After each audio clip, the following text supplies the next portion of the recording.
Drawing রুমে যাওয়ার সুযোগ হয়েছে, তাদের বেডরুমে যাওয়ার সুযোগ হয়েছে, গিয়ে দেখি বিশাল বড় বড় স্ক্রিনে মাওলানা মিজানুর রহমান আজারী সাহেবের আলোচনা শুনতেছে ওরা।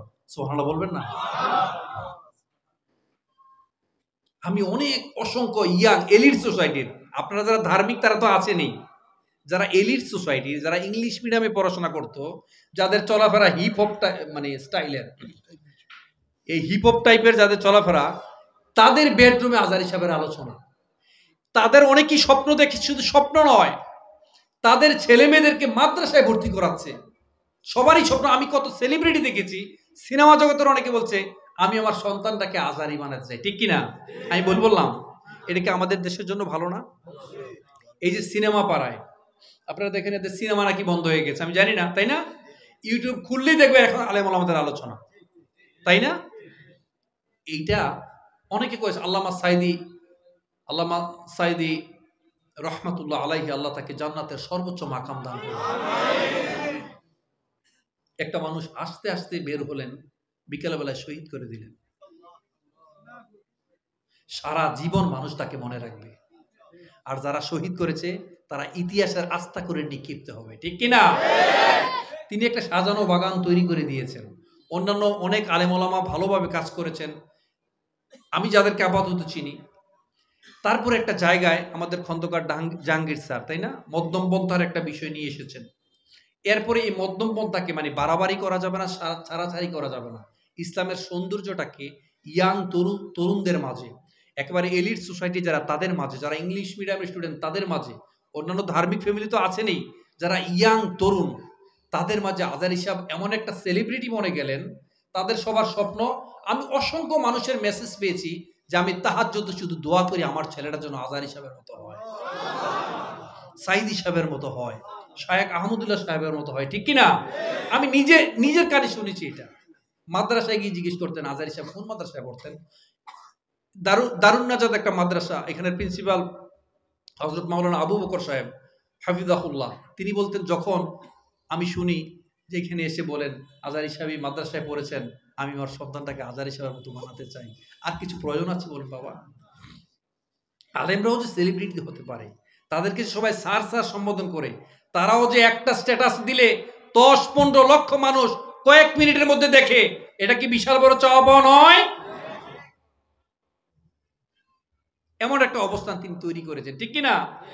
দেখবেন তাকে নিয়ে যখন মানুষ সমালোচনা করত, তিনি কোনো সমালোচনার জবাব দিতেন না। তিনি বলতেন মন্তব্য কখনো কারো গন্তব্যকে দেখানো যায় না, তিনি এটা বলতেন। তো তাকে বলতাম যে এই যে মানুষ অনেক সময় উল্টাপাল্টা বলে, শুধুমাত্র হিংসা, আর এই হিংসার কারণে হাসাদ, আমাদের মধ্যে হিংসা বিদ্বেষটা বেশি, জেলাসিটা বেশি। কারণ এত মানুষ সাধারণত সেলিব্রিটি হয় যাদের বয়স 60-70 হয়, সবাই একটু তমিজ করবে, তাই না? কিন্তু একটা বয়স যখন মানুষ 25-30 হয়ে যায়, আমির হামজা ভাই বয়স কম, তাই না? তো এই লেভেলে একটা মানুষ যখন সবাই সম্মান করে, বিমানে গেলে সব দৌড়ে আসে, এয়ারপোর্টে গেলে সব একসাথে হয়ে যায়, এই যে ভালোবাসা। সৌদি আরব গেলে তো উনি ঠিক মতো হারাম শরীফে নামাজে পড়তে পারে না, 2-4-500 একসাথে হয়ে যায়। তো একসাথে হলে পুলিশের কি, উনি কি মানে ইউ গট দ্য মেসেজ, বলার উদ্দেশ্য হচ্ছে উনি কখনো নিচে কোনো বাজে কমেন্টের উত্তর দিতেন না, কারণ এগুলো বলার সময় নাই, এগুলো চিন্তা করার সময় নাই। যারা ভালো মানুষ সব সময় যুগে যুগে, আল্লাহ রাসূল থেকে শুরু করে যুগে যুগে যতই ভালো মানুষ, তাদের পেছনে অনেক লোক লেগেছে। আল্লাহ তাআলা কিছু কিছু মানুষের আশেপাশে কিছু মানুষের জিহ্বাকে বড় করে দিয়েছেন। এটা বিখ্যাত একটা হাদিস। আল্লাহ যখন কোনো মানুষকে বড় করতে চান, আশেপাশে কিছু মানুষের সমালোচনা করার জন্য তার জিহ্বাকে একটু বুলন্দ করে দেন, রবিউল ভাই, যেন তার এই জিহ্বাটা দিয়ে তিনি সমালোচনা করতে থাকেন। বাই দিস টাইম ওই লোকটাকে আল্লাহ সম্মানিত করে ফেলেন। মান তাওয়াদুআ লিল্লাহ রাফাআহুল্লাহ, যিনি আল্লাহর জন্য বিনয়ী হন, আল্লাহ তাকে সম্মানিত করেন। আমি এই হাদিসটা বলেই আমি আমার আলোচনা শেষ করছি। আর 5 মিনিট চলবে তো?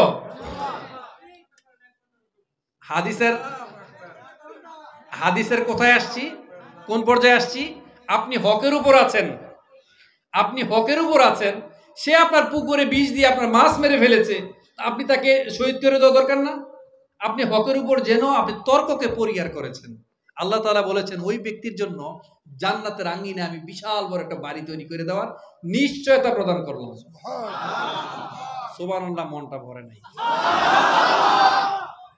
আরেকজন মানুষ, he is just kidding, he is making A jokes, তিনি কৌতুক করছেন। কৌতুক বলতে মানুষ হাসায় না, মিথ্যা কথা বলেই তো হাসায় নাকি? তিনি কৌতুক করছেন বাট মিথ্যা কথা বলছেন না। মিথ্যা পরিহার করে ধ্বংস ওই ব্যক্তির জন্য যিনি মানুষকে হাসানোর জন্য মিথ্যা কথা বলেন। আসরের পরে যিনি মিথ্যা কসম কাটেন, তার জিনিসপত্র বিক্রি হওয়ার জন্য যদি মিথ্যা কসম কাটে, তাদের জন্য ধ্বংস। তো আপনি মানুষকে হাসাচ্ছেন কিন্তু আপনি মিথ্যা কথা বলছেন না।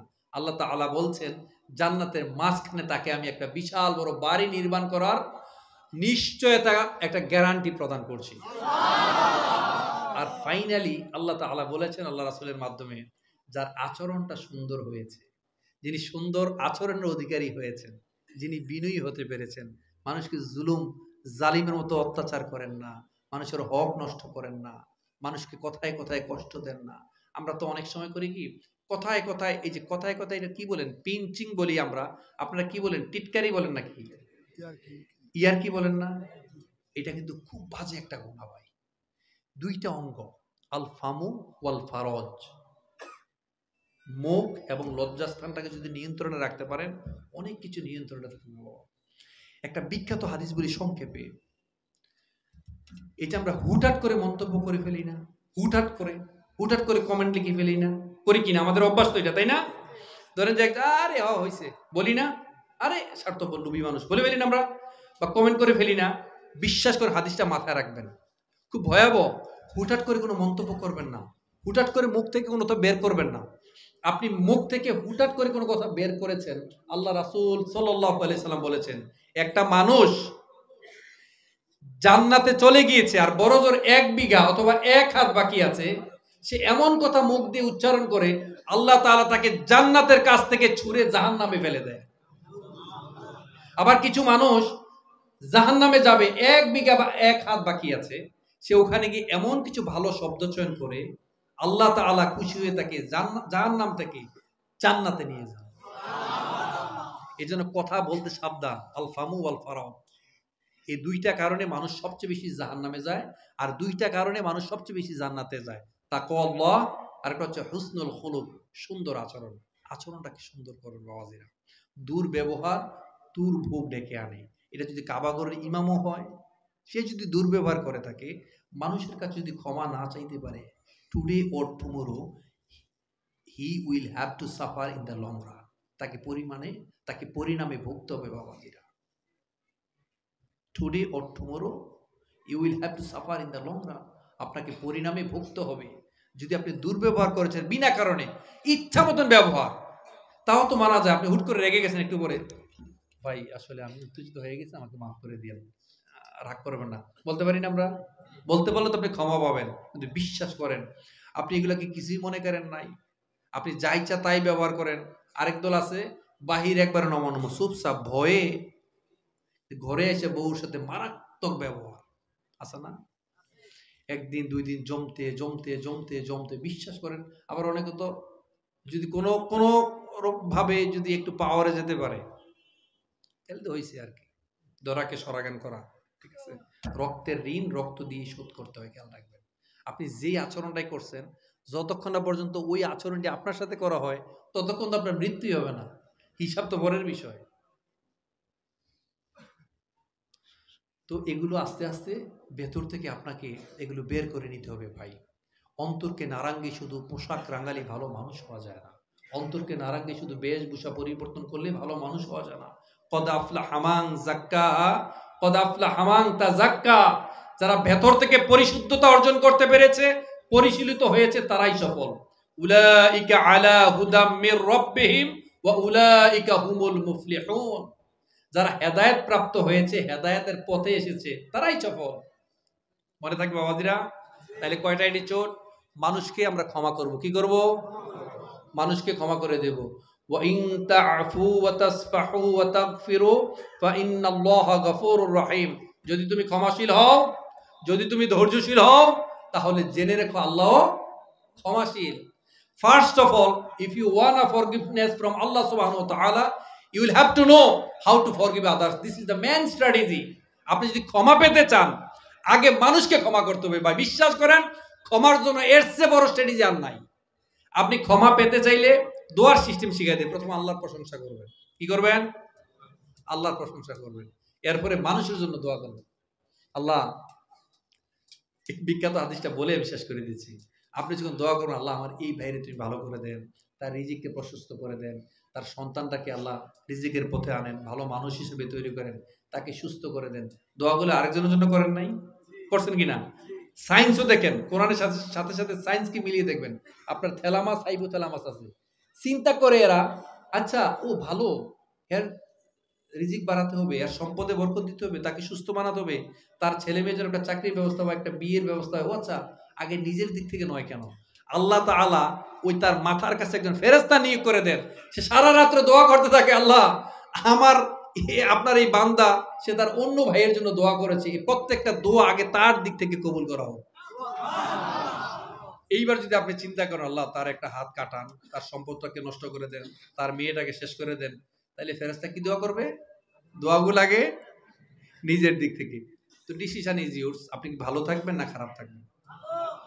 আল্লাহ তাআলা সবসময় বলেছেন, আমি তো তোর পথ দেখিয়েছি, তাই না? আমি তোমাকে পথ দেখিয়েছি। ইন্না হাদাইনাহুস সাবিল, ইন্না হাদাইনাহুস সাবিলা, আমি এমনভাবে পথ দেখিয়ে দিয়েছি যেন তুমি না হারাও। তো যারা এত কিছু শোনার পরেও, এত পথ দেখার পরেও, কোরআন হাদিস পৃথিবীতে আসার পরেও যারা পথ দেখতে চান না, আল্লাহ ধরে নিয়েছেন সে নিজে জাহান্নামের আগুনে পুরার জন্যই মনস্থির করেছে। কথা যা বলেছি, প্রত্যেকটা কথা আমি আমার সংশোধনের জন্য বলেছি। আর আপনারা শুনতে গিয়ে যদি এতটুকু কষ্ট পেয়ে থাকেন, আমাকে ক্ষমা সুন্দর দৃষ্টিতে দেখবেন, আমার জন্য দোয়া করবেন। সুবহানাকা আল্লাহুম্মা ওয়া বিহামদিকা আশহাদু আল্লা ইলাহা ইল্লা আনতা আস্তাগফিরুকা ওয়া আতুবু ইলাইক। ওয়াসসালামু আলাইকুম ওয়া রাহমাতুল্লাহ। কার কোনো বক্তব্য?